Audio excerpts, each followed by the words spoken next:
ಮೇಟಿ ಮುರ್ಕೊಂಡು ಬಿದ್ದರೆ ಬದುಕೋದು ಹೇಗೆ? ಅದಕ್ಕಾಗಿ ನಾವು ಈಗ ರೈತರನ್ನೇ ಮಾತನಾಡಿಸ್ತಾ ಇದ್ದೇವೆ. ಒಗ್ಗಿಯವರೇ, ನೀವು ಇವತ್ತು ಎಳ್ಳಾಮಾವಾಸ್ಯೆಯ ಹಬ್ಬದ ಪ್ರಯುಕ್ತ ನಮ್ಮ ಇಂಡಿ ನಗರಕ್ಕೆ ಪರಮ ಪೂಜ್ಯರಾಗಿರ್ತಕ್ಕಂಥ ಜ್ಞಾನಯೋಗಿ ಅಂತಾರಾಷ್ಟ್ರೀಯ ಯೋಗಾಚಾರ್ಯ ಆಗಿರ್ತಕ್ಕಂಥ ಅಮೃತಾನಂದ ಅಪ್ಪಂಗಳವರ ಆಧ್ಯಾತ್ಮಿಕ ಪ್ರವಚನದ ವೇದಿಕೆಗೆ ಆಗಮಿಸಿದ್ದು ನಮಗೆ ತುಂಬ ಸಂತೋಷವನ್ನು ಉಂಟು ಮಾಡಿದೆ. ನಿಮಗೆ ಕೆಲವೊಂದು ಪ್ರಶ್ನೆಗಳನ್ನು ನಾವು ಕೇಳ್ತೀವಿ. ಮೊದಲನೇ ಪ್ರಶ್ನೆ, ಎಳ್ಳಾಮಾವಾಸ್ಯೆ ಹಬ್ಬ ಇದು ರೈತರ ಹಬ್ಬ ಅಂತ ಕರೀತಾರೆ. ಈ ಎಳ್ಳಾಮಾವಾಸ್ಯೆ ಬಗ್ಗೆ ನೀವೇನು ಹೇಳಕ್ಕೆ ಬಯಸ್ತೀರಿ ರೈತರಿಗೆ? ನಾವು ಅಪ್ಪಾಜಿ ಎಳ್ಳಾಮಾವಾಸ್ಯೆ ಹಬ್ಬ ಅಂದ್ರೆ ಎಲ್ಲ ಮನೆ ಈಗ ಅಡವಿ ಒಳಗೆ ಹೊಲಗಳಿದ್ದು ಸಿಟಿ ಒಳಗೆ ಎಲ್ಲ ರೈತರು ಇರ್ತಾರೆ. ಅವ್ರನ್ನ ಒಂದು ಸಾರಿ ಹೊಲಕ್ಕೆ ಹೋಗಿ ಹೊಲ ಅಂದ್ರೆ ಏನು, ಬೆಳೆ ಅಂದ್ರೆ ಏನು, ಅದ್ರ ಬಗ್ಗೆ ಸ್ವಲ್ಪ ಇದು ಬರಲಿ ಅನ್ನೋ ಉದ್ದೇಶ ಇಟ್ಕೊಂಡ್ಕಿಂದ್ರೆ ಅವತ್ತೊಂದು ದಿವ್ಸ ಹೋಗಿ ಹೊಲಕ್ಕೆ ಹೋಗಿ ಹೊಲದಾಗೆಲ್ಲ ಏನು ಬಗೆ ಬಗೆಯ ಪದಾರ್ಥಗಳನ್ನು ಮಾಡ್ಕೊಂಡು ಹೋಗಿ ಹೊಲದಾಗ ಅವತ್ತೊಂದಿನ ಕಾಲ ಕಳೆಯೋ ಸಂಬಂಧ ಎಳ್ಳಾಮಾವಾಸ್ಯೆ ಅಂತೇಳಿ ಇದು ಮಾಡ್ತಾರೆ. ಅವರು ಭಾಳ ಸುಂದರವಾಗಿ ಉತ್ತರ ಕೊಟ್ಟಿದ್ದಾರೆ. ನಮ್ಮ ಹೊಲದಲ್ಲಿ ವೈವಿಧ್ಯಮಯವಾದ ಬೆಳೆಗಳಿರ್ತವೆ. ನೀವು ಯಾರೂ ಹೊಲಕ್ಕೆ ಹೋಗೋಂಗಿಲ್ಲ. ವರ್ಷದಾಗ ಒಂದು ಸಾರಿ ಆದರೂ ಕೂಡ ಹೊಲಕ್ಕೆ ಹೋಗಿ ನೀವು ಆ ಹೊಲದಾಗಿರ್ತಕ್ಕಂಥ ಸುಂದರ ಪರಿಸರದಲ್ಲಿ ಕುತ್ಕೊಂಡು ವೈವಿಧ್ಯಮಯವಾಗಿರ್ತಕ್ಕಂಥ ಪ್ರಸಾದವನ್ನು ಮಾಡಿ ಆ ಬೆಳೆಗಳನ್ನು ನೋಡಿ ಆನಂದಿಸಬೇಕು ಅನ್ನುವಂಥ ಮಾತನ್ನು ಹೇಳಿದ್ದಾರೆ. ಅವರಿಗೆ ಧನ್ಯವಾದಗಳು. ಈಗ ಇನ್ನೊಂದು ಪ್ರಶ್ನೆ ಇದೆ. ಈಗ ನಾವು ಕೇಳ್ತಾ ಇದ್ದೀವಿ, ಭಾಳ ಬಡ ಕುಟುಂಬದಲ್ಲಿ ಬಂದಿದ್ದೀರಿ. ಇವತ್ತು ನೀವು ರಾಷ್ಟ್ರ ಮಟ್ಟದಲ್ಲಿ ಗುರುತಿಸಿದಿರಿ. ರಾಷ್ಟ್ರ ನಿಮ್ಮನ್ನು ಗುರುತಿಸ್ತಾ ಇದೆ. ರಾಷ್ಟ್ರವನ್ನು ಗುರುತಿಸುವಂಥ ಕಾರ್ಯವನ್ನು ನೀವೇನು ಮಾಡಿದಿರಿ? ಅಪ್ಪಾಜಿ, ನಾನು ಶುರುವಿಗೆ ಒಕ್ಕಲ್ತನ ಮಾಡುವಾಗ ನಮ್ಮ ತಂದೆ ಹೊಟ್ಟೆಯಲ್ಲೇ ನಾವು 9 ಮಂದಿ ಮಕ್ಕಳು. ನಮ್ಮ ತಂದೆದು 3 ಎಕರೆ ಆಸ್ತಿ. ನಾವು ಸ್ವಲ್ಪ ನೇಟ್ ಇದ್ದೀನಿ, ಶಾಣೆ ಇದ್ದೀನಿ ಅಂತೇಳಿ ನಮ್ಮ ಅಪ್ಪ ನನಗೆ ಒಕ್ಕಲ್ತನಕ್ಕೆ ಹಾಕಿದೆ. ನಮ್ಮ ಅಣ್ಣ ಅದು ಸ್ವಲ್ಪ ಅಲ್ಗರ್ಜಿ ಅದ ಮೆತ್ತಗದ ಅಂತೇಳಿ ಅವ್ರನ್ನ ಸಾಲಿಗೆ ಹಾಕಿದ್ರು.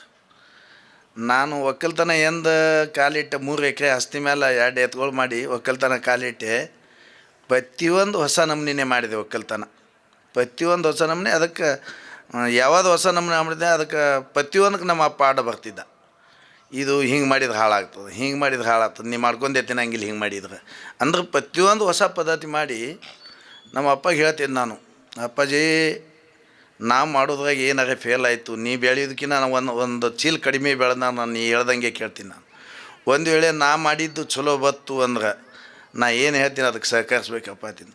ನಾ ಏನೇ ಬೆಳೆ ಮಾಡಿದ್ರೆ ನಮ್ಮ ಅಪ್ಪ ಹೊಲಕ್ಕೆ ಎಷ್ಟು ಬೆಳೆ ತೆಗಿತಿದ್ದು ಅದ್ರ ಡಬಲ್ ತೆಗೆದೀನಿ. 3 ಎಕರೆ ಆಸ್ತಿ ಮೇಲೆ ಇವತ್ತು ಒಕ್ಕಲ್ತನ ಮಾಡ್ಕೊತ ಬಂದು ಇವತ್ತು ನಮ್ಮ ಆಸ್ತಿ 131 ಎಕರೆ. 7 ಮಂದಿ ಅಣ್ಣ ತಮ್ಮ ಕೂಡಿತೀವಿ ನಾವು. ನಾನು ಮತ್ತು ಇವತ್ತು ನಮ್ಮ ಮನೆಯೊಳಗೆ ಪರ್ಸಿಕಲ್ಲಿಲ್ಲ, ಸಗಣಿಲೆ ಸಾರಿಸಿದ ಮನೆ ಐತಿ. ಚಪ್ರ ಮನೆ ಅದ ನಮ್ಮಲ್ಲಿ, ಬಿಲ್ಡಿಂಗ್ ಇಲ್ಲ ಏನಿಲ್ಲ.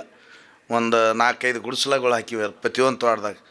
72 ಎಕರೆ ಒಂದೇ ಬಾಯಿ ಮೇಲೆ ಉಣುವಂಥ ನೀರಾವರಿ ಐತಿ. ಮತ್ತು ನಮ್ಮಪ್ಪ ಬಹಳ ಸಂತೋಷಪಟ್ಟ ನಾ ಮಾಡೋದು ನೋಡಿ. ಅವ 16 ಚೀಲ ಶೇಂಗಾ ಬೆಳೆಯವಲ್ಲ, ನಾನು 100 ಚೀಲ ಬೆಳೆದೀನಿ ಏನು. ಮತ್ತು ಮಂದೆಲ್ಲ 50 ಟನ್ ಕಬ್ಬು ಬೆಳೆಯೋ, ನಾನು 72 ಟನ್ ಬೆಳಿತೀನಿ ಆರ್ಗ್ಯಾನಿಕ್ದೊಳಗೆ, ಒಟ್ಟು ಏನು ರಾಸಾಯನಿಕ ಮುಟ್ಲಾರ್ದೇನೆ. ಮತ್ತು ಇವತ್ತು ಕೆಲವೊಂದು ಬೆಳೆ ಅದಾವ ನಮ್ಮ ನೋಡೋಕೆ ಬರ್ತಿದ್ರು. ಬರ್ರಿ, ಒಂದು ನಿಂಬೆ ಗಿಡಕ್ಕೆ 1 ವರ್ಷಕ್ಕೆ 20,000 ಕಾಯಿ ಹರಿತೀನಿ ನಾನು. ಕೈಲೇ ಕೆದರಿದ್ರೆ ಒಂದು ಚೋಟಿ ಮಣ್ಣು ಕೆದರ್ತೈತಿ, ಅಟ್ಟು ಮೆದು ಐತಿ. ನಮ್ಮ ಹೊಲ್ದಾಗ ಔಷಧಿ ತಿರುಗಾಡಿದ್ರೆ ನಮ್ಮ ಭೂಮಿಯೊಳಗಿನ ಜೀವಾಣುಗಳು ಸಾಯ್ತವನು ಸಮಾಧಾನ ಆಗ್ಬೇಕಂತೀವಿ ನಾವು ತಿರುಗಾಡೊಳಗೆ. ಹಂಗಿಟ್ಟಿನಿ ನಮ್ಮ ತೋಟ. ಮನೆಯೊಳಗೆ 20-30 ದನಗಳು ಅದಾವ. ಎತ್ತ, ಎಮ್ಮೆ, ಕುರಿ, ಕೋಳಿ ಇದು ಇಲ್ಲ ಅನ್ನೋಂಗಿಲ್ಲ. ಸಮಗ್ರ ಕೃಷಿಯೊಳಗೆ ಒಕ್ಕಲ್ತನ ಮಾಡ್ತೀನಿ. ಇಡೀ ರಾಜ್ಯದ ಮೂಲೆ ಮೂಲೆ ಜನ ನೋಡ್ಲಿಕ್ಕೆ ಬರ್ತಾರೆ ತೋಟ. ಅಂಥ ತೋಟ ಐತಿ, ನೋಡ್ಬೋದು ಯಾರು ಬಂದು. ಭಾಳ ಅತ್ಯದ್ಭುತವಾದ ಮಾತುಗಳನ್ನು ಆಡಿದಿರಿ. ನೀವು ಹೇಳಿದಿರಿ, ನಾನಿವತ್ತು 3 ಎಕರೆದಿಂದ 125 ಎಕರೆಯನ್ನು ಗಳಿಸಿದ್ದೀನಿ. ಅದು ಸಾವಯವ ಕೃಷಿಯ ಅದರ ಶಕ್ತಿಯಿಂದ ಬಂತು.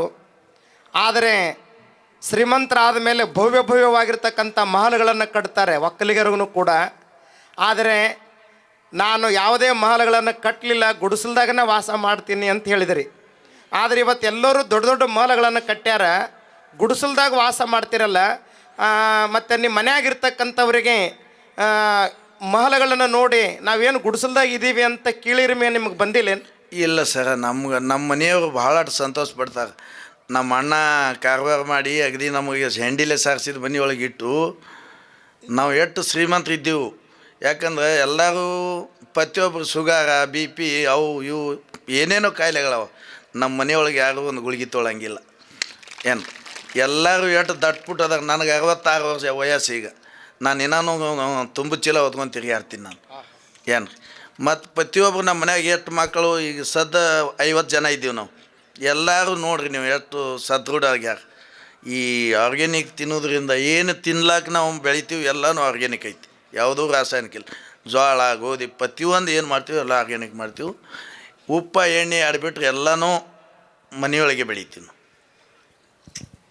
ನೋಡಿ, ಅವ್ರು ಹೇಳ್ತಾ ಇದ್ದಾರೆ, ನಮ್ಮ ಮನೆಯೊಳಗೆ ನಾವು ಯಾರೂ ದೊಡ್ಡ ದೊಡ್ಡ ಮಹಲಗಳಲ್ಲಿ ಇಲ್ಲ ಅಂತ ದುಃಖಿಗಳಿಲ್ಲ, ನಾವು ಗುಡಿಸಲದೊಳಗೇ ನಾವು ಮಹಲದಾಗ ಇದ್ದಂಗೆ ಇದ್ದೀವಿ ಅಂತ ನೀವು ಹೇಳಿದಿರಿ. ಭಾಳ ಸಂತೋಷ ಅದ. ಆದರೆ ಈಗಿನ ಸ್ವಸ್ಥಂದಿರು ಅದ್ರೊಳಗೆ ಹೆಂಗೆ ವಾಸ ಮಾಡ್ತಾರೆ ಅವರು? ಭಾಳ ಪ್ರೀತಿಲೇ ರೀ. ಬರ್ರಿ ನೀವು ನೋಡೋಕೆ ಹೇಳ್ತಾರೆ ಅವ್ರು ಹೆಂಗಿದ್ದೀವಿ ಅನ್ನೋದು, ಎಷ್ಟು ಇದು ಇದ್ದೀವಿ ಅನ್ನೋದು ಹೇಳ್ತಾರೆ. ಧನ್ಯವಾದಗಳು. ಈಗ ಭಾಳ ಮಂದಿ ಈ ಒಕ್ಕಲ್ತನ ಮಾಡೋರಿಗೆ ಕನ್ಯೆ ಕೊಡ್ತಾ ಇಲ್ಲ.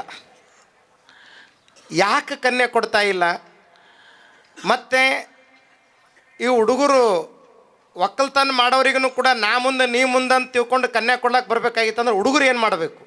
ಹುಡುಗರು ಒಕ್ಕಲ್ತನ ಮಾಡ್ಬೇಕು. ಈಗ ನನ್ನ ಮಗ ನೌಕರಿ ಬಿಟ್ಟು ಒಕ್ಕಲ್ತನಕ್ಕೆ ಬಂದಾನ. ಬೆಂಗಳೂರದಾಗ HL ಕಂಪ್ನಿ ಒಳಗೆ ನೌಕರಿ ಇತ್ತು. ನಾವು ನೌಕರಿ ಅಲ್ಲಪ್ಪ, ನಾನು ನಿನ್ನ ಜೋಡಿ ಒಕ್ಕಲ್ತನ ಮಾಡ್ತೀನಿ ಅಂತಾನ. ಒಂದು ವರ್ಷಕ್ಕೆ ಮಿನಿಮಮ್ ಅವನಿಗೆ ಒಂದು ಪ್ಲಾಟೇ ಹಾಕಿಕೊಟ್ಟಿನಿ ನಾನು. ಇದು ನೀನೇ ಮಾಡಬೇಕು, ಯಾವ ಮೇಸ್ತ್ರಿ ಇಡಲ್ಲ, ಏನಿಲ್ಲ, ಅದು ನಿಂದೇ ಕೆಲಸ. ಇನ್ನು 2 ಮಕ್ಕಳು ಮುರಾರ್ಜಿ ಸಾಲಿ ಬಿಟ್ಟು ಬಂದಾರಿ, ಅವ್ರಿಗೆ ಒಂದೊಂದು ಪ್ಲಾಟ್ ಕೊಟ್ಟೀನಿ ಎಲ್ಲರಿಗೆ. ಪ್ರತಿಯೊಬ್ಬ ಮಗ ಕಮ್ಮಿ ಅಂದರೂ 50 ರಿಂದ 60 ಲಕ್ಷ ರೂಪಾಯಿ ಉತ್ಪನ್ನ ತೆಗಿತಾನೆ ಒಂದು ವರ್ಷಕ್ಕೆ. 4 ಮಂದಿ ಮಕ್ಕಳು ಒಕ್ಕಲ್ತನ ಮಾಡ್ಲಿಕ್ಕೆ ಬಂದಾಗ ಸಾಲಿ ಮತ್ತು ನೌಕರಿ ಬಿಟ್ಟು ಬಂದು ಒಕ್ಕಲ್ತನ ಮಾಡ್ತಾರೆ. ಅದಕ್ಕಾಗಿ ಅಷ್ಟು ಜನ ನಮ್ಮ ಒಕ್ಕಲ್ತನ ನೋಡ್ಲಿಕ್ಕೆ ಬರ್ತಾರೆ. ನಾವು ಏನು ಹೇಳಿ ಬಂದಿರ್ತೀವಿ ಅದು ನಾವು ವಾಪಸ್ ಹೋಗೋದಾಗ ಕೆಲಸ ಮಾಡಿ ಇಟ್ಟಿರ್ತಾರೆ. ಪ್ರತಿಯೊಂದು ಚಾಚು ತಪ್ಪದೆ ನಮ್ಮ ಮಾತು ಒಬ್ಬರು ತಿರಸ್ಕಾರ ಮಾಡಲ್ಲ. ಹೆಣ್ಮಕ್ಳು ಮಾಡೋಂಗಿಲ್ಲ, ಗಂಡು ಮಕ್ಕಳು ಮಾಡಲ್ಲ. ನಾವು ಏನು ಹೇಳಿರ್ತೀನಿ ಆ ಕೆಲಸ ಮಾಡ್ತಾರೆ. ಅದು ಒಟ್ಟು ಯಶಸ್ವಿ ಆಗೋದ್ರಿಂದ ನಾವು ಏನು ನಿರೀಕ್ಷೆ ಮಾಡಿರ್ತೇವೆ ಅದು ಇದು ಇಷ್ಟೇ ಬರ್ತದೆ ಅಂತೇಳಿ ಅದರದ್ದು 2 ಪಟ್ಟು ಬರ್ತೈತೆ. ಅದಕ್ಕೆ ಬೇಕು, ಯಾವಾಗ ಬೇಕಾಗ್ತದೆ ಆ ಬೇಕಾದೊಳಗೆ ಏನು ಬೇಕು ಅದು ಕೊಡಬೇಕು ಅಷ್ಟೇ. ಅದನ್ನು ಮಾಡಿದ್ರೆ ಆಯ್ತೇಳು, ಹೋದ್ರೆ ಆಯ್ತೇಳು ಅನ್ನೋಂಗೆ ಇರಲ್ಲ. ಭಾಳ ಅದ್ಭುತವಾದಂಥ ಉತ್ತರವನ್ನು ಅವ್ರು ಕೊಟ್ಟರು. ನೋಡಿ, ನಾವು ಜನಗಳನ್ನು ನಮ್ಮ ಮನೆಗೆ ಕನ್ಯಾ ಕೊಡಲಿಕ್ಕೆ ಅವರೇ ಕ್ಯೂ ಹಚ್ಚಿ ನಿಂದಿರಬೇಕು. ಹಂಗೆ ಒಕ್ಕಲಿಗರ ಮಕ್ಕಳು ಆಗಬೇಕು. ದೊಡ್ಡ ಕಂಪ್ನಿ ಒಳಗೆ ನೌಕರಿ ಇರ್ತಕ್ಕಂಥ ಹುಡುಗನೂ ಕೂಡ ಏನಪ್ಪ ಅಂದರೆ ಬಿಟ್ಟು ಬಂದು ಒಕ್ಕಲ್ತನ ಮಾಡಕತ್ತೇನಂದ್ರೆ ಅದರಾಗಿಂತಲೂ 10 ಪಟ್ಟು ಇಲ್ಲಿ ಲಾಭ ತೆಗಿತಾನ ಅನ್ನುವಂಥ ಕಾರಣಕ್ಕಾಗಿ ಬಂದಾನ. ಅದಕ್ಕಾಗಿ ಇಂಥ ಮನೆಗೆ ಕನ್ಯಾ ಕೊಡಲಿಕ್ಕೆ ಲೈನ್ ಹಸ್ತದ ಅನ್ನುವಂಥ ಮಾತನ್ನು ಹೇಳಿದ್ರಿ. ಅದಕ್ಕೆ ನಿಮಗೆ ಧನ್ಯವಾದಗಳು. ಜೋರಾದ ಚಪ್ಪಾಳೆನ ತಟ್ಟಬೇಕು ಅವರಿಗೆ. ಇನ್ನೊಂದು ನಂದು ಪ್ರಶ್ನೆ ಇದೆ ನಿಮಗೆ. ಇವತ್ತು ಭಾಳ ಜನರು ಈ ಸಾವಯವ ಕೃಷಿಯನ್ನು ಮಾಡ್ತಾ ಇಲ್ಲ. ಅವ್ರು ಬರೇ ರಸಗೊಬ್ಬರವನ್ನೇ ಹಾಕಿ ಕ್ರಿಮಿ ನಾಶಕಗಳನ್ನೇ ಬಳಸಿ ಭೂಮಿನೂ ಹಾಳು ಮಾಡ್ಯಾರ, ಮತ್ತು ಅವರು ಸಾಲಗಾರರಾಗ್ಯಾರ. ಅವ್ರಿಗೆ ನಿಮ್ಮ ಸಂದೇಶ ಏನು? ಸರ, ಈಗ ಮೊದಲು ರಾಸಾಯನಿಕ ಮಾಡ್ಕೋತ ಬಂದಾರ. ಇವಾಗ ಒಮ್ಮೆ ಸಾವಯವಿಕ ಬಂದ್ರೆ ಅಂದ್ರೆ ಅವ್ರಿಗೆ ಪೂರ ಕೈ ಕಟ್ಟಿಬಿಡ್ತದೆ. ಅದಕ್ಕೆ ಕ್ರಮೇಣವಾಗಿ ಯಾರೇ ಒಕ್ಕಲ್ತನ ಮಾಡ್ತೀನಿ ಅಂತೀರಿ ಮೊದಲು ಮನ್ಯಾಗ 2 ಆಕಳ ಕಟ್ಟಬೇಕು. 2 ಆಕಳ ಕಟ್ಟಿದ್ರಿ ಅಂದರೆ ಕನಿಷ್ಠ 10 ಎಕರೆ ಹೊಲ ರಾಸಾಯನಿಕ ಮುಕ್ತ ಮಾಡ್ಬೋದು. ಮತ್ತು ಸ್ವಲ್ಪ ಇಳುವರಿ ಕಡಿಮೆ ಬರ್ತದೆ. ರಾಸಾಯನಿಕ ಮಾಡೋದ್ರಿಂದ ಜಾಸ್ತಿ ಬಂದು ಈಗ ಆರ್ಗ್ಯಾನಿಕ್ ಮಾಡೋದ್ರಿಂದ ಸ್ವಲ್ಪ ಕಡಿಮೆ ಬರ್ತದೆ. ಸ್ವಲ್ಪ ಸಹಿಸ್ಕೋಬೇಕು, ಒಂದು 4-6 ವರ್ಷ. ಅಷ್ಟರೊಳಗೆ ಮೊದಲು ಏನು ಮಾಡ್ತೀರಿ ಅದ್ರದ್ದು ಡಬಲ್ ಬೆಳೀತದೆ. ಮತ್ತು ಆ ಭೂಮಿ ಜೀವಂತ ಇಟ್ಟಂಗೆ ಆಗ್ತದೆ. ನಾವು ಭೂಮಿಗೆ ಸಾಯಿ ಹೊಡೆಯಂಗಿಲ್ಲ. ಭೂಮಿಗೆ ಇದು ರಾಸಾಯನಿಕ ಹಾಕೋದ್ರಿಂದ ಭೂಮಿ ಇದು ಕಡಿಮೆ ಹಾಕೋತ ಬರ್ತದೆ. ಅದಕ್ಕೆ ನಾವು ರಾಸಾಯನಿಕ ಮಾಡಬೇಡ್ರಿ, ಆರ್ಗ್ಯಾನಿಕ ಕೃಷಿ ಮಾಡಿರಿ. ಸಾವಯವಿಕ ಕೃಷಿ ಮಾಡೋದ್ರಿಂದ ಭೂಮಿ ಫಲವತ್ತಾಗಿ ಉಳಿತದೆ ಅಂತ ಹೇಳ್ತೀವಿ ನಾವು. ನಿಮ್ಮ ಮಾರ್ಗದರ್ಶನದಿಂದ ಎಷ್ಟೊಂದು ಕುಟುಂಬಗಳು ಈಗ ಸಾವಯವ ಕೃಷಿಗೆ ಅವರು ಮಾಡ್ತಾ ಇದ್ದಾರೆ ಅನ್ನೋದು ನಿಮ್ಗೆ ಏನಾದರೂ ಮಾಹಿತಿ ಇದ್ದರೆ ಅದನ್ನು ನಮ್ಗೆ ತಿಳಿಸ್ಕೊಡಿ. ಆಯ್ತು ಸರ್, 1,000 ಕನಿಷ್ಠ 1,000 ಮಂದಿ ಈಗ ಸಾವಯವ ಕೃಷಿ ಮಾಡಾಕತ್ತಾರ ನಮ್ದು ಕೇಳಿ. ನಾನು ಎಷ್ಟೋ ರೈತರಿಗೆ ಇಂಥದ್ದೆಲ್ಲ ಕೆಲಸ ಬಿಟ್ಟು ಅವ್ರವ್ರ ಮನೆಗೆ ಹೋಗಿ ಅವ್ರಿಗೆ ತೋರಿಸಿ ಹೇಳಿ ಜೀವಾಮೃತ ಹೆಂಗೆ ಮಾಡಬೇಕು, ತಿಪ್ಪಿ ಗೊಬ್ಬರ ಹೆಂಗೆ ತಯಾರು ಮಾಡಬೇಕು, ಇಂಥದ್ದೆಲ್ಲ ತೋರ್ಸಕ್ಕೆ ಇಡೀ ರಾಜ್ಯದ ಮೂಲೆ ಮೂಲೆ ಸುತ್ತಾಡೀನಿ 3 ತಿಂಗಳ ದಿನ ಏಕಾಟೆ. ಇವಾಗ ಇದೇ ಒಂದು ವಾರ ಆಯ್ತು ಬಿಟ್ಟಿನಿ ನಾನು. ಈಗ ನೀವು ರಾಸಾಯನಿಕ ಇಲ್ಲದೇ ನೀವು ನಿಮ್ಮ ಮನೆಯ ತಿಪ್ಪಿ ಗೊಬ್ಬರವನ್ನು ಬೆಳೆಸಿ ಉತ್ಕೃಷ್ಟವಾಗಿರ್ತಕ್ಕಂಥ ಸಾವಯವ ಧಾನ್ಯಗಳನ್ನು ನೀವು ಬೆಳೀತಾ ಇದ್ದೀರಿ. ನಿಮ್ಮ ಈ ಸಾವಯವ ಕೃಷಿ ಭಾಳ ಕಷ್ಟದಾಯಕವಾಗಿರ್ತಕ್ಕಂಥ ಕೃಷಿ. ಇದಕ್ಕೆ ನಮ್ಮ ಮಾರ್ಕೆಟ್ನಲ್ಲಿ ಯಾವ ರೀತಿಯಾದ ಬೇಡಿಕೆಗಳಿದ್ದಾವೆ? ಬೇಡಿಕೆ ನೋಡ್ರಿ, ಈ ಸದ್ದು ನಮ್ಮ ನಿಂಬೆಹಣ್ಣು ಹೋದ್ರೆ ಹಿಂಗೆ ಬರೀ ಗಾಡಿ ಹೋಗೋದು ಒಗ್ಗಿಯೋದು ಬತ್ತು ನೋಡು. ಈ ಸದ್ಯ ಫಸ್ಟಿನ ಗಾಡಿ, 2ನೇ ಗಾಡಿ ಬತ್ತು ನೋಡಿ ಒಗ್ಗಿಯೋದು. ಎಲ್ಲರೂ 600 ಮರ ಒಳಗೆ ನಮ್ಮದು 900 ರೂಪಾಯಿ ಮಾತು. ಯಾಕಂದ್ರೆ ಅದು ಮಾಲ್ ಶೈನಿಂಗ್ ಹಂಗಿರ್ತೈತಿ. ಇದು ಅದ್ರದ್ದು ಕಲಾರ ಹಣ್ಣಿನೊಳಗೆ ತೊಗೊಂಡ್ರು. ಈಗ ದ್ರಾಕ್ಷಿ ಐತಿ ನಮ್ಮದು, ನೋಡಿದ್ರೆ ಮಾರಿ ಕಾಣಿಸ್ತದೆ. ಎಲ್ಲರೂ ಏನೇನು ಆ ರೋಗ ಬರ್ತದೆ ಇದು ಬರ್ತದೆ, ಯಾವುದೂ ರೋಗನೇ ನಮ್ಮ ಹೊಲ್ದಾಗ ಕಾಲಿಟ್ಟಿಲ್ಲ. ನಿಂಬೆ ಗಿಡದಾಗೂ ಇಲ್ಲ, ದ್ರಾಕ್ಷಿ ಒಳಗೂ ಇಲ್ಲ. ಯಾವ ಪ್ರತಿಯೊಂದು ಬೆಳೆಯಾಗ ಹಂಗೆ ಐತಿ. ಅದು ನೋಡ್ಲಿಕ್ಕೆ ಭಾಳ ಜನ ಬರ್ತಾರೆ. ನಮ್ಮಲ್ಲಿ ಯಾಕೆ ಹಿಂಗೈತಿ, ಅವರಲ್ಲಿ ಯಾಕೆ ಹಿಂಗೈತಿ. ನಾವು ಹೇಳ್ತೀವಿ ಇಂಥ ತಿಪ್ಪಿ ಗೊಬ್ಬರ 1 ವರ್ಷಕ್ಕೆ ಕಮ್ಮಿ ಅಂದ್ರೆ 300 ಟ್ರಿಪ್ ತಿಪ್ಪಿ ಗೊಬ್ಬರ ತಯಾರು ಮಾಡ್ತೀನಿ ನಾನು. ಮತ್ತು ಪ್ರತಿ ದಿನ ಗೋಮೂತ್ರ ಹಿಡಿದು ಗೋಮೂತ್ರ ಸಿಂಪರಣೆ ಮಾಡ್ತೀವಿ ನಾವು ಬೆಳೆಗಳಿಗೆಲ್ಲ. ಮತ್ತು ನೀರಿನೊಳಗೂ ಕೊಡ್ತೀವಿ. ಕುಡಿದ್ರಿಂದ ನೆಲ ಅಗದಿ ಮೃದುವಾಗಿರ್ತದೆ, ಸದೃಢವಾಗಿ ಬೆಳೀತದೆ. ನಿಮ್ಮ ಹೊಲದಲ್ಲಿ ಈ ಸದ್ಯ ಎಷ್ಟು ಪ್ರಕಾರದ ಬೆಳೆಗಳನ್ನು ನೀವು ಬೆಳೀತಾ ಇದ್ದೀರಿ? ನಮ್ಮಲ್ಲಿ ಕಮ್ಮಿ ಅಂದರೆ ಈ ಸದ್ದು 100ಕ್ಕಿಂತ ಅಧಿಕ ಹೆಚ್ಚಿನ ಪ್ರಮಾಣದ ಬೆಳೆ ಅದಾವೆ ನಮ್ಮಲ್ಲಿ. ಎಲ್ಲ ಹಣ್ಣಿನ ಗಿಡ ಅದಾವೆ. ಎಂಥ ಹಣ್ಣು ಎಲ್ಲಿ ಸಿಗಲಾಗಂಥ ಹಣ್ಣಿನ ಗಿಡ ನಮ್ಮಲ್ಲಿ ಐತ್ರಿ. ಈ ಸದ್ದು ವಿದೇಶದಾಗ ಬೆಳೆಯುವಂಥ ಹಣ್ಣನ್ನು ನಮ್ಮಲ್ಲಿ ಬೆಳೆದೆವು. ನಮ್ಮ ದೇಶದೊಳಗೆ ಬೆಳೆಯುವಂಥ ಹಣ್ಣು ನಮ್ಮಲ್ಲಿ ಅದಾವೆ. 12 ತಿಂಗಳು ಯಾವಾಗ ಬಂದರೂ ಯಾರೂ ಖಾಲಿ ಬಾಯಿಲೆ ಬರಬಾರ್ದು, ಏನಾರೇ ತಿಂದೇ ಬರಬೇಕು. ಹಂಗೆ 12 ತಿಂಗಳು ಹಣ್ಣು ಸಿಗುವಂಥ ಗಿಡಗಳು ಅವು ನಮ್ಮಲ್ಲಿ. ಈ ನಿಮ್ಮ ಹೊಲದಲ್ಲಿ 100 ಥರದ ಬೆಳೆಗಳನ್ನು ಬೆಳೀತಾ ಇದ್ದೀರಿ. ಮತ್ತು ಇದಕ್ಕೆಲ್ಲ ಈ ಕೃಷಿಕರ ಕೊರತೆ, ದುಡಿಯೋರ ಕೊರತೆ ಆಗ್ತದೇನು? ದುಡಿಯೋರ ಕೊರತೆನೇ ಇಲ್ಲರಿ ನಮಗೆ. ನಾವು ಒಬ್ಬರಿಗೆ ಹೇಳಿದ್ರೆ ಅಂದ್ರೆ 4 ಜನ ಬರ್ತೈತಿ ನಮ್ಮಲ್ಲಿ. ಇವತ್ತು ಕಮ್ಮಿ ಅಂದ್ರೂ 50 ಜನ ಫಿಕ್ಸ್ ದುಡಿಯೋರಾದ್ರೆ ನಮ್ಮ ಮನೆಯವ್ರಿಗೆ ಮೊದಲು 20 ಮಂದಿ ದುಡಿಯೋರು ಇದ್ದೀವಿ ನಾವು. 20 ಮಂದಿ ಮನೆಯವ್ರು ದುಡಿತೀವಿ ನಾವು. ಶಾಲಿ ಕಡೆಯನ್ನು ನಮ್ಮ ಕಳಿಸಿದ್ರು ಒತ್ತಿ ಹೆಡಕಿಡ್ದು ಕಳಿಸಿದ್ರು ವಾಪಸ್ ಬರ್ಲಾಕತ್ತಾರೆ ಇಲ್ಲಿಗೆ. ಏನು ರೀ ನಮ್ಮ ಒಕ್ಕಲ್ತನ ಹೆಂಗೈತಪ್ಪ ಅಂದ್ರೆ, ಅದು ಬಂಗಾರದ ಮನುಷ್ಯ ಸಿನಿಮಾ ಐತಲ್ಲ, ಅದೇ ನೋಡೋದು ನಮ್ಮ ಒಕ್ಕಲ್ತನ ನೋಡೋದು ಒಂದೇ ಐತಿ. ಭಾಳ ಸಂತೋಷ.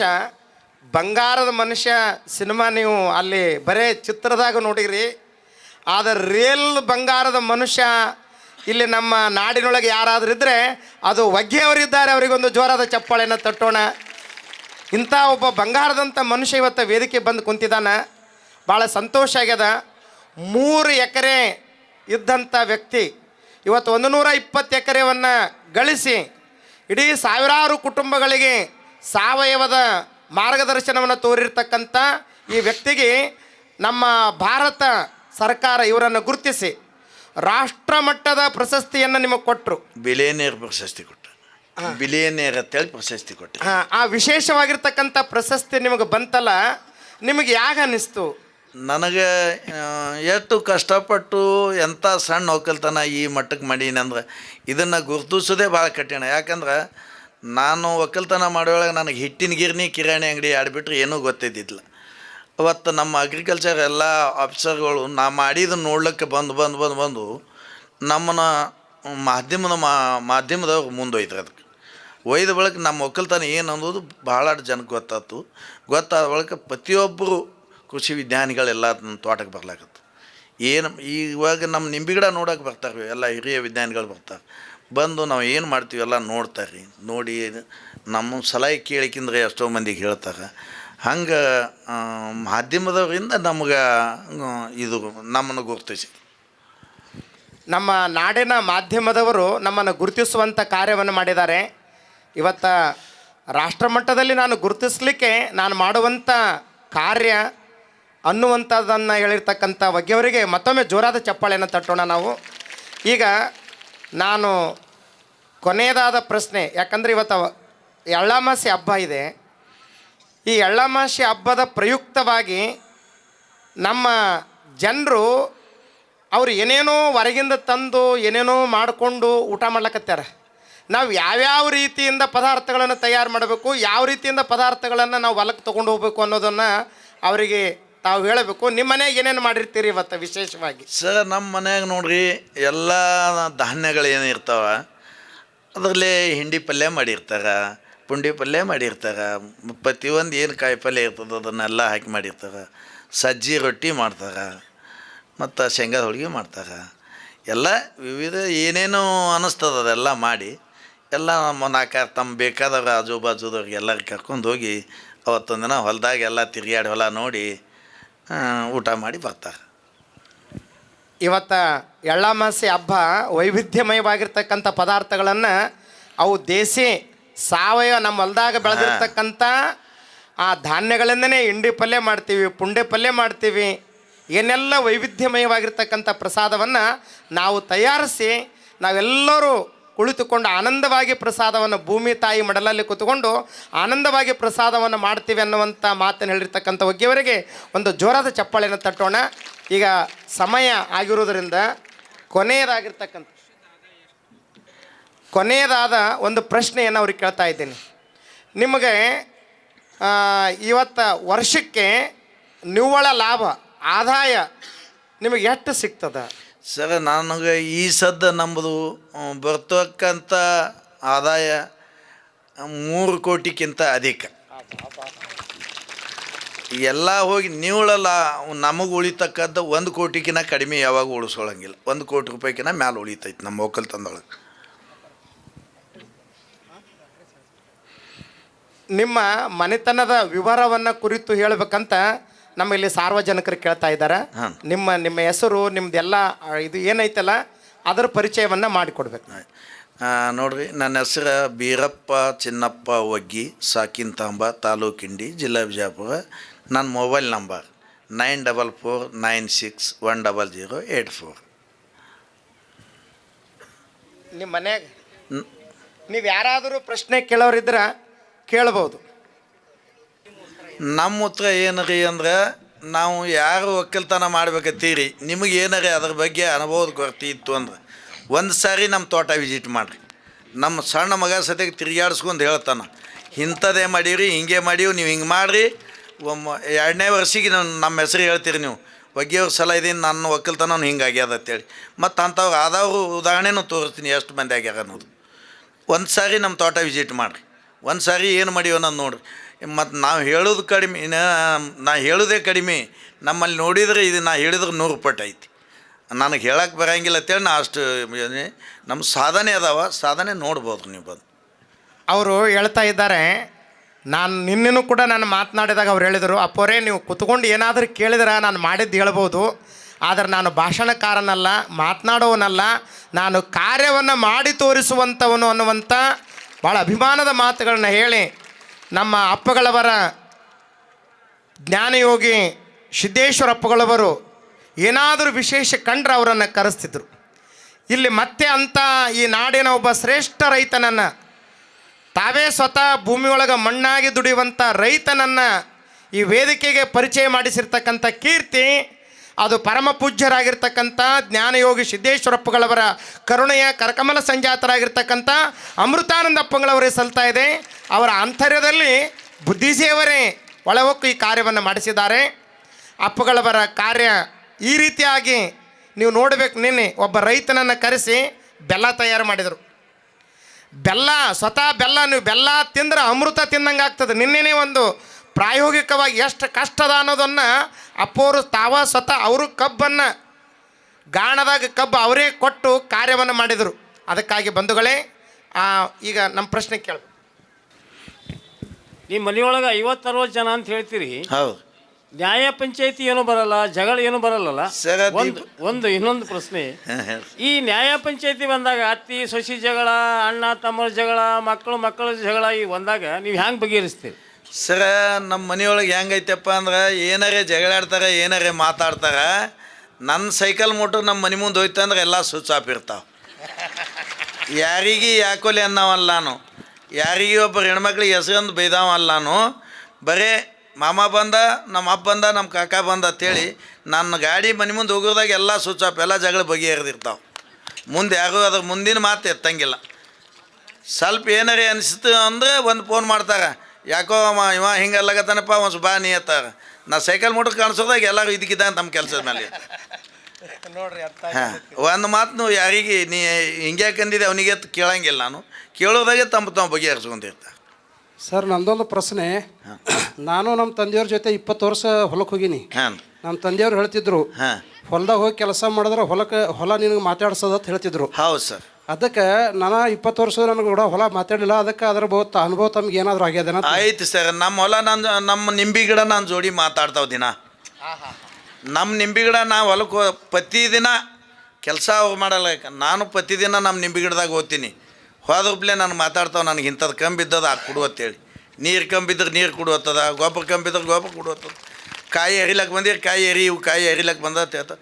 ನೀವು ಯಾರು ಹೊಲ ಜೋಡಿ ಈಗ ಮನುಷ್ಯರ ಜೋಡಿ ಏನು ಸಂಪರ್ಕ ಇರ್ತೀರಿ, ಹೊಲ ಜೋಡಿ ಡೈಲಿ ನೀವು ಸಂಪರ್ಕ ಇದ್ರೆ ಹೊಲ ನಿಮ್ಮ ಜೋಡಿ ಏನು ಮಾತಾಡ್ಬೇಕು ಎಲ್ಲನೂ ಮಾತಾಡ್ತದೆ. ತನಗೇನು ಬೇಕು ಎಲ್ಲನೂ ಕೇಳ್ತದೆ, ಏನು ತೊಗೋಬೇಕು ಅದೆಲ್ಲ ಕೊಡ್ತದೆ. ಆರಾಮಾಗಿ ನೀವು ಹೊಲಕ್ಕೆ ಹೋಗಿ ನೀವು ದಿನ ಹೊಲ ಜೋಡಿ ಸಂಪರ್ಕ ಮಾಡಿ ಹೊಲ ನಿಮ್ಮ ಜೋಡಿ ಮಾತಾಡ್ತದೆ. ಮತ್ತು ನಾ ಹೇಳಿದ್ದು ಏನಾರು ಇದ್ರೆ ನೀವು ಬರ್ರಿ. ಹಾಂ, ವಗ್ಗಿಯವರಿಗೆ ಧನ್ಯವಾದಗಳು. ಪೂಜ್ಯರ ಪಾದಂಗಳಲ್ಲಿ ವಂದಿಸಿ ಒಂದು ಪ್ರಶ್ನೆ ಇದೆ. ನಮ್ಮದು ಇಂಡಿ ತಾಲೂಕ ನಿಂಬಿ ನಾಡು ಅಂತ ಹೆಸರಾಯಿತು. ಬಹುತೇಕ ನಮ್ಮೆಲ್ಲ ರೈತರು ಎಲ್ಲ ಲಿಂಬಿ ಬೆಳೀತಕ್ಕಂಥ ರೈತರಿದ್ದೀವಿ. ನಾವು ಬೆಳೆದಂತಹ ಫಸಲಿಗೆ ಯೋಗ್ಯವಾದಂಥ ಬೆಲೆ ಸಿಗ್ತಾ ಇಲ್ಲ.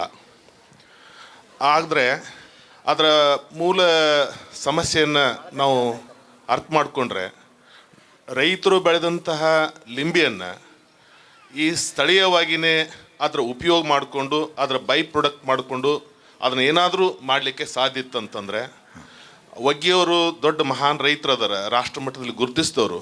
ನಮ್ಮ ಬಹುತೇಕ ನಮ್ಮ ರೈತರು ನಮ್ಮನ್ನ ಲಿಂಬೆ ಹಣ್ಣು ಮಾರ್ಲಿಕ್ಕೆ ಹೋದಾಗ ಅಂತಿರ್ತಾರೆ, ಏನಪ್ಪ ಬೆಲೆ ಇಲ್ಲ, ಏನೂ ಸಿಗ್ತಾ ಇಲ್ಲ ಅಂಥೇಳಿ ಅನ್ನುವಂಥದ್ದನ್ನು ನಾವು ಕೇಳ್ತೀವಿ. ಹಾಗಾದರೆ ಅದಕ್ಕೊಂದು ಯಾಕೆ ಈ ವೇದಿಕೆ ಮೂಲಕವಾಗಿ ಅಪ್ಪಾಜಿಯವ್ರ ಗಮನಕ್ಕೆ ತಂದೀವಿ. ನಮ್ಮ ಇಂಡಿ ತಾಲೂಕಿನೊಳಗೆ ನಮ್ಮ ರೈತರು ಬೆಳೆದಂತಹ ಲಿಂಬಿಗೆ ನಮ್ಮದೇ ಆದಂಥದ್ದು ನಾವು ಪ್ರೊಡಕ್ಷನ್ ಹೆಂಗೆ ಭೀಮಾಶಂಕರ್ ಸಕ್ಕರೆ ಕಾರ್ಖಾನೆ ಸಹಕಾರಿ ವ್ಯವಸ್ಥೆಗಳು ಮಾಡಿದ್ದೀವಿ, ಅದೇ ರೀತಿ ಒಳಗೆ ಲಿಂಬಿ ನಿಗಮ ಇದ್ದರೂ ಕೂಡ, ಮಂಡಳಿ ಇದ್ದರೂ ಕೂಡ ಅದರ ಕಡೆಗೆ ಯಾಕೆ ನಾವು ಗಮನ ಕೊಟ್ಟು ಈ ಸಮಸ್ಯೆಗೆ ಪರಿಹಾರ ಹುಡುಕಬಾರ್ದು ತಮ್ಮ ನೇತೃತ್ವದೊಳಗೆ ಅನ್ನುವಂಥ ನಂದು. ಸರ, ಅದ್ರ ಸಲುವಾಗಿಯೇ ಚಿಂತನೆ ಮಾಡ್ಲಾಗತ್ತಾರ ಭಾಳ ಮಂದಿ. ಈಗ ಅದು ಎಲ್ಲ ವಿದೇಶಗಳಿಗೆ ಎಕ್ಸ್ಪೋರ್ಟ್ ಮಾಡೋ ಸಲುವಾಗಿ ಅಲ್ಲೆಲ್ಲೆಲ್ಲೇ ಇದು ಮಾಡ್ಕೊಳಕತ್ತಾರ. ಅಷ್ಟು ಸಡನ್ನೇ ಕಾರ್ಯರೂಪಕ್ಕೆ ಬರೋಂಗಿಲ್ಲ. ಅದು ಸ್ವಲ್ಪ ನಿಧಾನಗತಿಯಾಗಿ ವರ್ಷ 2 ವರ್ಷನಾಗ ಈ ಸದ್ದ ನಮ್ಮ ನಿಂಬಿಗೆ ಇಡೀ ವಿಶ್ವದೊಳಗೆ ನಂಬರ್ 1 ಅನ್ನಿಸ್ಕೊಳ್ಳೋದು ಇದು ಬಂದೈತಿ, ಬರ್ತೈತ್ರಿ. ಈಗ ಭಾಳ ಅಮೂಲ್ಯವಾಗಿರ್ತಕ್ಕಂಥ ಪ್ರಶ್ನೆಗಳಿಗೆ ಅಮೂಲ್ಯವಾಗಿರ್ತಕ್ಕಂಥ ಉತ್ತರಗಳನ್ನು ನೀಡಿ ಇವತ್ತಿನ ರೈತರ ಹಬ್ಬ, ಕೃಷಿಕನ ಹಬ್ಬ, ಎಳ್ಳಮಾಸಿ ಹಬ್ಬಕ್ಕೆ ಒಂದು ಮೆರಗನ್ನು ತಂದು ಕೊಟ್ಟಿರ್ತಕ್ಕಂಥ ಈ ನಾಡು ಕಂಡ ರಾಷ್ಟ್ರ ಪ್ರಶಸ್ತಿಯ ಪುರಸ್ಕೃತರಾಗಿರ್ತಕ್ಕಂಥ ಪೀರಪ್ಪ ವಗ್ಗೆ ಅವರಿಗೆ ಇಂಡಿ ನಗರದ ಪ್ರವಚನ ಸೇವಾ ಸಮಿತಿಯಿಂದ ಪರಮಪೂಜ್ಯ ಅಪ್ಪಗಳವರ ವತಿಯಿಂದ ಹೃದಯ ತುಂಬಿದ ಧನ್ಯವಾದಗಳನ್ನು ಹೇಳ್ತಾ ಇದ್ದೀವಿ. ಜೋರಾದ ಚಪ್ಪಾಳೆಯನ್ನು ತಟ್ಟಿ ಅಭಿವಂದಿಸಬೇಕು. ಒಂದು ಮಾತನ್ನು ಹೇಳಿ ಇವತ್ತ ಕಾರ್ಯಕ್ರಮ ಮಂಗಲಗೊಳ್ತಾ ಇದೆ, ಮುಗ್ತಾ ಇದೆ. ಬಂಧುಗಳೇ, ಇಡೀ ಪ್ರಪಂಚದ ಇತಿಹಾಸದಲ್ಲಿ ಇವತ್ತಿಗೂ ಕೂಡ ಕಲುಷಿತವಾಗಿರ್ತಕ್ಕಂಥ ವಾತಾವರಣದಲ್ಲಿ, ಇವತ್ತು ವಿಷಮ ಶೀತವಾದ ವಾತಾವರಣದಲ್ಲಿ ಎಲ್ಲರೂ ಕೈಗಳು ಅಶುದ್ಧವಾಗಿದ್ದಾವೆ, ಎಲ್ಲರೂ ಭ್ರಷ್ಟಾಚಾರದಲ್ಲಿ ಮುಳುಗಿದ್ದಾರೆ. ಯಾರು ಭ್ರಷ್ಟಾಚಾರ ಇಲ್ಲ ಹೇಳಿ ನೋಡಿ? ಪ್ರತಿಯೊಂದು ರಂಗದಲ್ಲಿ ಭ್ರಷ್ಟಾಚಾರ ತುಂಬಿ ತುಳುಕ್ತಾ ಇದೆ. ಆದರೆ ಭ್ರಷ್ಟಾಚಾರ ಇಲ್ಲದ ವ್ಯಕ್ತಿ, ಪರಿಶುದ್ಧವಾದ ಜೀವನವನ್ನು ಮಾಡ್ತಕ್ಕಂಥ ವ್ಯಕ್ತಿ ಈ ಪ್ರಪಂಚದಲ್ಲಿ ಯಾರಾದರಿದ್ದರೆ ಅದು ಕೃಷಿ ಋಷಿ ಅನ್ನುವಂಥ ಅಭಿಮಾನದ ಮಾತು. ಅಂಥ ಕೃಷಿ ಋಷಿಗೆ ಇನ್ನೊಂದು ಜೋರಾದ ಚಪ್ಪಾಳೆಯನ್ನು ತಟ್ಟಿ, ಕೃಷಿ ಕೃತ್ಯ ಕಾಯಕ ಮಾಡುವ ಸದ್ಭಕ್ತನ ಪಾದವ ತೋರಿಸಿ ಬದುಕಿಸಯ್ಯ. ಆತನ ತನುಸುದ್ದ, ಆತನ ಮನಸ್ಸುದ್ದ, ಆತನ ಸರ್ವಾಂಗವೆಲ್ಲವೂ ಪರಿಶುದ್ಧ. ಅಂತಪ್ಪ ರೈತನ ಮನೆಯಲ್ಲಿ ಹೋಗಿ ಪಾದೋದಕ ಪ್ರಸಾದ ಕೊಂಬುವ ಜಂಗಮ ಪಾವನ ಕೂಡಲ ಸಂಗಮ ದೇವಂತ ಬಸವಣ್ಣವರು ಯಾರನ್ನು ನೋಡಿ ಹೇಳ್ಯಾರಂದ್ರೆ ಇಂಥ ಒಬ್ಬ ರೈತನನ್ನು ನೋಡಿ ಹೇಳಿದ್ದಾರೆ. ಇವತ್ತು ನಾವು ಯಾರನ್ನು ಕರೆಸಿದ್ದೀವಿ ಅಂದ್ರೆ ಒಬ್ಬ ಋಷಿಯನ್ನು ಕರೆಸಿದ್ದೀವಿ, ಒಬ್ಬ ತಪಸ್ವಿಯನ್ನು ಕರೆಸಿದ್ದೀವಿ. ಕೃಷಿ ಕಾಯಕಂದ್ರೆ ಸಾಮಾನ್ಯ ಅಲ್ಲ. ಭಾಳ ಜನ ತಿಳ್ಕೊಂಡು ನೌಕರಿ ಯವ ತಾಯಂದ್ರ ಅವ್ರು ಹೇಳಿದರು ನೌಕರಿ ಮಾಡೋರು ಎಲ್ಲ ಬಿದ್ದು ಹೋಗ್ತಾವ. ಒಂದು ಮಾತನ್ನು ಹೇಳಿ ಮುಕ್ತಾಯ ಮಾಡ್ತೇನೆ. ನಿಮ್ಮ ನೋಡಿದೆಗಳನ್ನ ಹೇಳ್ಬೇಕನ್ನಿಸ್ತದ. ಜನಪದಕಾರ ಹೇಳ್ತಾರ, ಸಣ್ಣವ ನೀನಲ್ಲ ಪುಣ್ಯವಂತ, ಸಣ್ಣವ ನೀನಲ್ಲ ಪುಣ್ಯವಂತ, ಕಣ್ಣು ತೆರೆದು ನೋಡುವ ಕಲಿಗ, ಪೊಲೀಸ ಪೌದಾರ ಇನ್ಸ್ಪೆಕ್ಟರ್ DSP ರಾಷ್ಟ್ರಪತಿ ಮಂತ್ರಿ ಮೋದಾರು ನಿನ್ನಿಂದ ಬದುಕ್ಯಾರೋ ಒಕ್ಕಲಿಗ. ದಿಲ್ಲಿಯೊಳಗಿರ್ತಕ್ಕಂಥ ಪ್ರಧಾನಮಂತ್ರಿ ದೊಡ್ಡವಲ್ಲ, ನಮ್ಮ ಹೊಲ್ದಾಗ ಬೆವರು ಸರಿಸಿ ದುಡಿಯುವಂಥ ಪೀರಪ್ಪ ಅವ್ರಿಗಿಂತ 1000 ಪಟ್ಟು ದೊಡ್ಡವದಾನ. ಪೀರಪ್ಪ ಸಾಮಾನ್ಯ ವ್ಯಕ್ತಿ ಏನು? ಹೇಳ್ಕೊತೋದ್ರೆ ಮತ್ತೆ ಬೆಳೀತದ. ಕೋಟಿ ವಿದ್ಯೆಗಿಂತ ಮೇಟಿ ವಿದ್ಯೆ ಮೇಲೆಂದು ಶ್ರುತಿ ಸಾರಿ ಹೇಳುತ್ತಾದ ಒಕ್ಕಲಿಗ. ಮುಂಬರುವ ದಿನಮಾನಗಳಲ್ಲಿ ಯಾರು ನೈಸರ್ಗಿಕವಾಗಿರ್ತಕ್ಕಂಥ ಕೃಷಿಯನ್ನು ಮಾಡ್ತೀರಿ, ಯಾರು ಪ್ರಕೃತಿ ದತ್ತವಾಗಿರ್ತಕ್ಕಂಥ ಕೃಷಿಯನ್ನು ಮಾಡ್ತೀರಿ, ಅವರಿಗೆ ಉಳುಗಾಲದ. ಎಚ್ಚರಾಗ್ರಿ. ಕಬ್ಬು ಬೆಳೆಯೋರಿ, ಕಬ್ಬು ಹೊಟ್ಟೆ ತುಂಬಿಸಂಗಿಲ್ಲ ನಿಮಗೊಂದು 4 ದುಡ್ಡು ಕೊಡಬಹುದು, ಆದರೆ ನಿಮಗೆ ದುಶ್ಚಟಗಳನ್ನು ಮಾಡ್ಯದ, ನಿಮಗೆ ದುರ್ಗುಣಗಳನ್ನಿಟ್ಟದ. ನೀವು ಆ ಪುಣ್ಯಾತ್ಮನ ಹೊಲಕ್ಕೆ ಹೋಗಿ ಬರ್ರಿ. ಗುಡಿಸಲ್ದಾಗ ವಾಸ ಮಾಡಿದರೂ ಕೂಡ ರಾಜನಂಗ ಜೀವನ ಮಾಡ್ಯಾನ. ಯಾವ ಅರಮನೆ ಒಳಗಿರಲಾರ್ದಂಥ ಸುಖ ಅದು ಗುಡಿಸಲ್ದಾಗ ಅದಂತ ತಿಳ್ಕೊಂಡು ತೋರಿಸ್ಕೊಟ್ಟಾನ. ಅಂಥ ವ್ಯಕ್ತಿ ನಮ್ಮ ವೇದಿಕೆಗೆ ಬಂದು ನಮ್ಮೆಲ್ಲ ಪ್ರಶ್ನೆಗಳಿಗೆ ಸಮರ್ಪಕವಾಗಿರ್ತಕ್ಕಂಥ ಉತ್ತರವನ್ನು ನೀಡಿ ನಮಗೆ ಆನಂದವನ್ನು ಉಂಟು ಮಾಡಿದ್ದಾರೆ. ಅದಕ್ಕಾಗಿ ಮತ್ತೊಮ್ಮೆ ಅವರಿಗೆ ಸಾವಿರ ನಮನಗಳನ್ನು ಈ ಒಂದು ಆಧ್ಯಾತ್ಮಿಕ ಪ್ರವಚನ ವೇದಿಕೆಯಿಂದ ಅವರಿಗೆ ಸಲ್ಲಿಸ್ತಾ, ನೀವು ಬಂದದ್ದು ನಮಗೆ ಭಾಳ ಸಂತೋಷ ಆಗ್ಯದ. ನಿಮಗೆ ಅನಂತ ಕೋಟಿ ಭಕ್ತಿಯ ಶರಣು ಶರಣಾರ್ಥಿಗಳನ್ನ ತಿಳಿಸ್ತಾ, ತಾವು ಕೂಡ ಈ ಒಂದು ಸಭೆಯಲ್ಲಿ ಪಾಲ್ಗೊಂಡು ರೈತನನ್ನು ನೋಡಿ ರೈತನ ವಿಚಾರಗಳನ್ನು ಕೇಳಿದ್ದೀನಿ. ನಿಮ್ಮೆಲ್ಲರಿಗೆ ಅನಂತ ಕೋಟಿ ಭಕ್ತಿ ಶರಣಾರ್ಥಿಗಳು.